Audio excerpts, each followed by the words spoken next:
요즘 시장이 매우 시끄럽습니다. 부동산에서는 전세 사기에 대한 이야기가 계속 나오고 있는 이런 상황이고, 주식에서도 큰일이 벌어졌죠.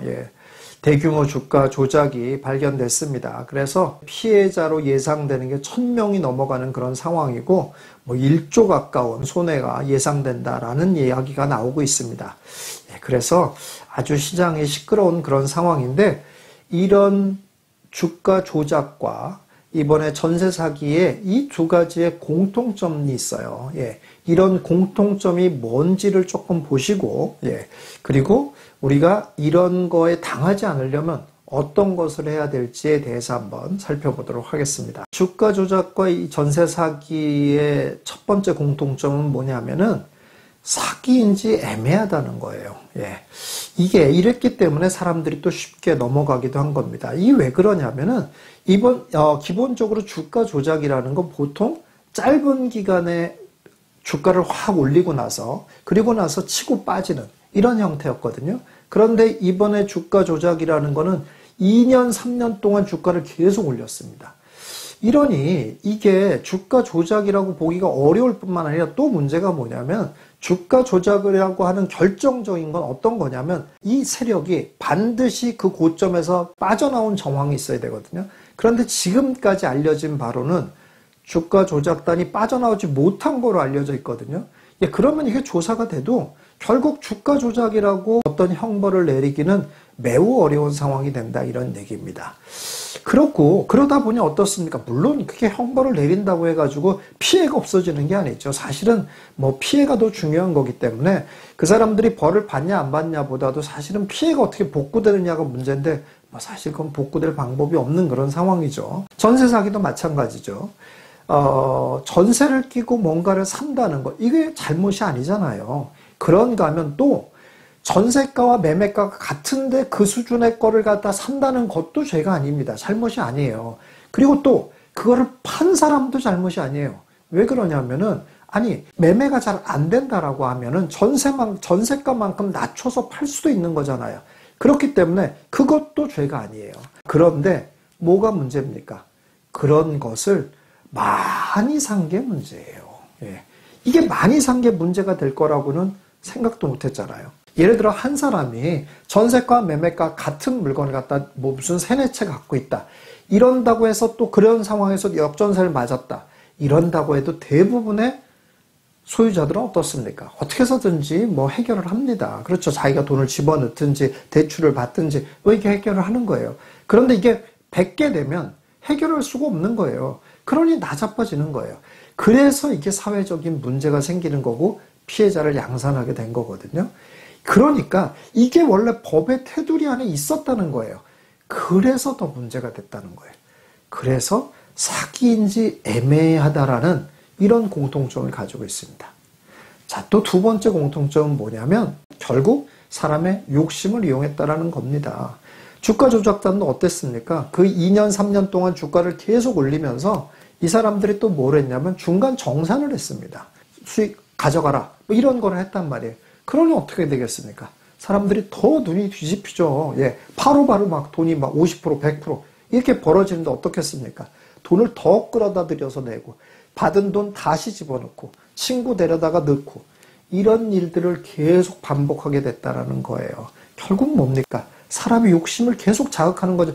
빨리 쉽게 돈 벌게 해줄게, 그런 걸 보여준다, 이렇게 되다 보니까는 이런 일에 그냥 너도 나도 그냥 뛰어들게 되는 이런 상황이 벌어졌다라는 겁니다. 전세 사기는 어떻습니까? 마찬가지죠. 전세 사기도.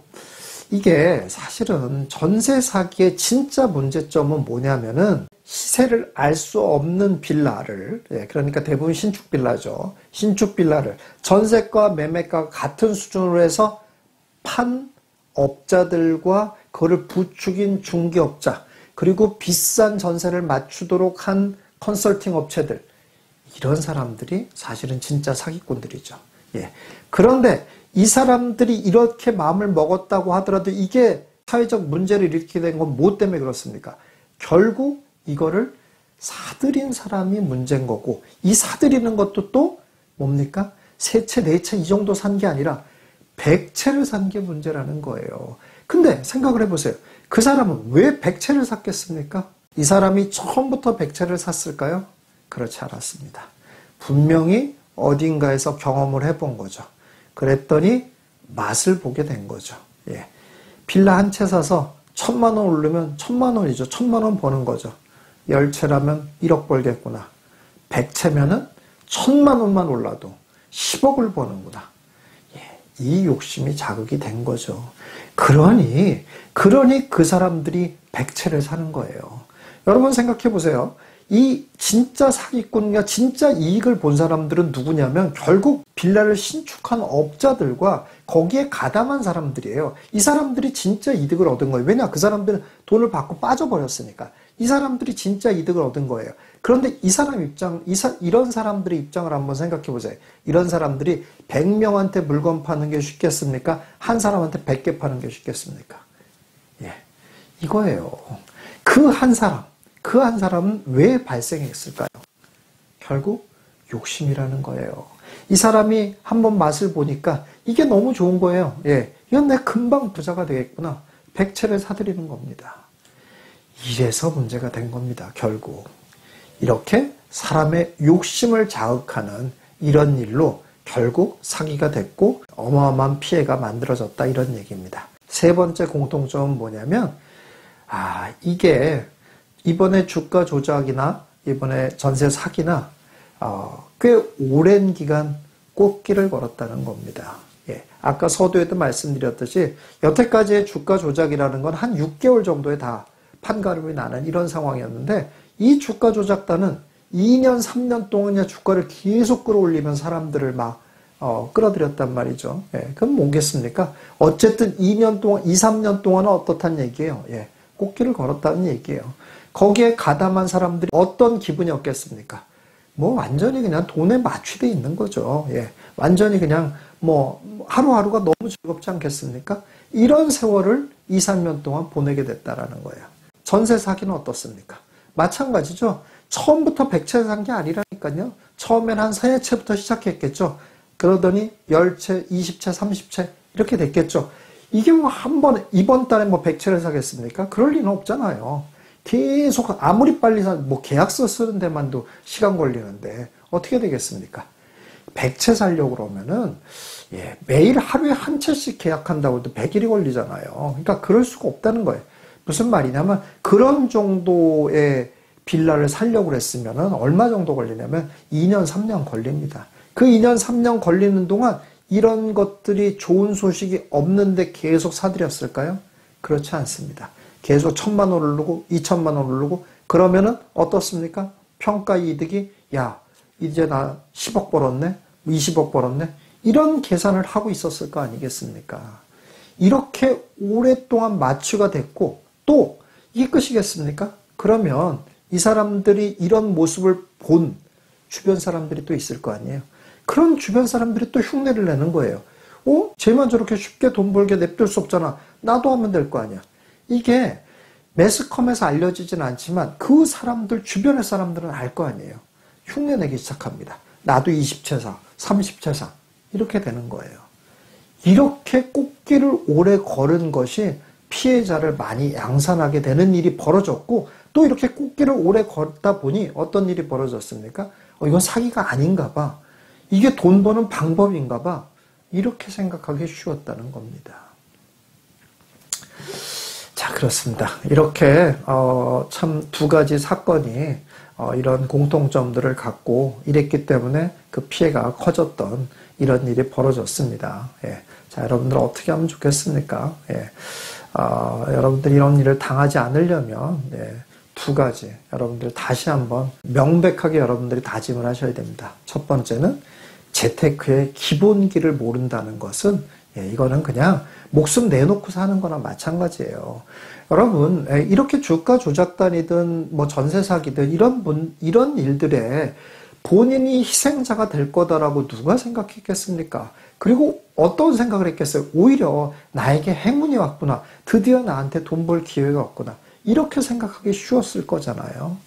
그런데 그것이 너무 어마어마하게 말도 안 되는 일이었고, 잘못된 일이었다라는 것은 정말 오랜 시간이 지나서 알게 되는 거지 않습니까? 결국 뭡니까? 기본이 없어서 그래요. 근데 이 재테크의 기본이라는 건 내가 배워 둬도 되고 안 해도 되는 이런 일이 아니라는 거예요. 이런 일을 통해서 더욱더 분명히 알게 되는 거예요. 이거는 우리가 이 자본주의 사회를 살아가면서 안 배우면은 결국 목숨 내놓고 사는 거랑 마찬가지라니까요. 한순간에 그냥 나락으로 가는 거예요. 그냥. 그렇습니다. 그래서 여러분, 주식의 기본은 뭔지, 부동산의 기본은 뭔지, 반드시 여러분들이 공부를 하셔야 되는 건 필수다라는 걸 여러분들이 또 한번 느끼시길 바라겠습니다. 자, 두 번째는 뭡니까? 두 번째. 모든 사기의 공통, 뭐라고 그랬습니까? 사람들의 욕심을 자극하는 거라고 그랬잖아요. 그러니, 여러분 어떻게 해야 된다는 얘기예요? 돈은 절대 쉽게 빨리 버는 방법 같은 건 존재하지 않습니다. 여러분들 이거 아주 분명히 명심해 두시기 바라겠습니다. 쉽고 빨리 돈을 버는 방법이라는 건 존재하지 않아요. 그런데 자꾸 뭔가 쉽고 빨리 돈 버는 방법이 있는 것 같아 라고 하면 다 그냥 거기에 그냥 바로바로 넘어가는 거예요, 그냥. 근데 그러면은 부동산 같은 거는 뭐 너무 어려우니까 난 부동산도 때려칠 거야. 하고 싶습니까? 그러지 마셔야 돼요. 왜 그러냐면 쉽고 빨리 버는 것은 아닙니다. 부동산을 한다고 해서도 부동산으로 쉽고 빨리 돈을 벌지는 않아요. 그런데 다른 어떤 것보다 쉽고 다른 어떤 것보다 빨라요. 결론적으로. 다만 일반적인 사람들이 생각하는 빠른 수준은 아니라는 거예요. 부동산은 기본적으로 뭡니까? 기본적으로 4년은 보는 거예요. 4년은 보고 나서 그때 판단하는 거예요. 이게 이제 기본이에요. 그런데 그거를 갖다 몇 개월, 1년 이렇게 판단하려고 하니까는 이게 느린 것 같은 거예요. 그런데 여러분, 취업을 하려고 해도 대학을 4년 다니잖아요. 뭘 하려고 하더라도 여러분 4년 정도 숙달하지 않고 할 수 있는 게 하나도 없어요. 그런데 4년 동안이나 냅두기만 해가지고 돈을 벌 수 있다 그러면 얼마나 쉽습니까? 그 정도 쉬운 거예요. 그 정도 쉬운 게 돈 버는 방법이에요. 그런데 그 정도가 아니라 돈을 쉽고 빨리 벌려고 하는 거. 이거는 다 사기다. 이렇게 보시면 되겠습니다. 여러분, 이런 것들을 여러분 잘 알고 계시겠지만 다시 한번 잘 깨닫고 다짐하셔서 최소한 이 영상을 보시는 분들이라도 평생 이런 사기의 피해자가 되지 않기를 간절히 바라는 마음입니다.